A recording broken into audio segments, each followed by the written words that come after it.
এই মুখোশ পরা লোকটা মেয়েটিকে মারার আগে মেয়েটি পালিয়ে যায়, আর এই প্লেয়ারটা দূর থেকে মুখোশ পরা লোকটাকে ফলো করতে থাকে। এই গেমটাকে কমপ্লিট করার জন্য আর মাত্র 8 মিনিট সময় বাকি ছিল। 13 জন প্লেয়ারের মধ্যে আর মাত্র 7 জন প্লেয়ার বেঁচে ছিল, আর সকলকে এক এক করে মেরে ফেলা হয়।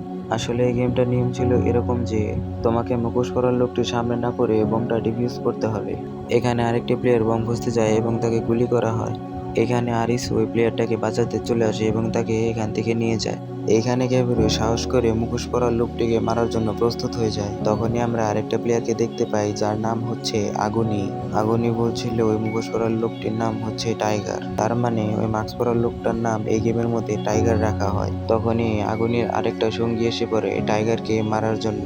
আগুনি অনেক শক্তিশালী ছিল এবং প্রায় এরকম বিপজ্জনক গেম আগেও খেলেছে। আগুনি বলল, চলো আমাদের টাইগারকে মারতে হবে, আর তোমার বন্ধু আরিসু গিয়ে বম খুঁজো। এইখানে আরিসু প্রত্যেকটা রুমের দরজা খুলে চেক করছে বম কোনটার মধ্যে আছে। এখানে ক্যাভেরো আর আগুনি টাইগারের জন্য অপেক্ষা করছে, আর এদিকে ছেলেটা টাইগারটাকে ভেতরে নিয়ে যায়। প্ল্যান করে টাইগারটাকে ভেতরে নিয়ে যাওয়ার পর ওর বন্ধুরা ওকে হেল্প করে না এবং টাইগার ছেলেটাকে মেরে ফেলে। টাইগার ক্যাভেরোকে দেখে ফেলে এবং ক্যাভেরো টাইগারের মুখের উপরে গ্যাস মেরে দেয়।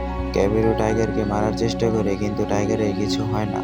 টাইগার তখনই ক্যাভিরোকে নাইফ দিয়ে মারতে যায় এবং ক্যাভিরো অল্পের জন্য বেঁচে যায়। এদিকে আরিসু বম খুঁজতে থাকে কিন্তু কোনোভাবেই পাচ্ছে না। তখনই আরিসুর একটা রুমের দিকে সন্দেহ হয় এবং সে ছুটে চলে যায়।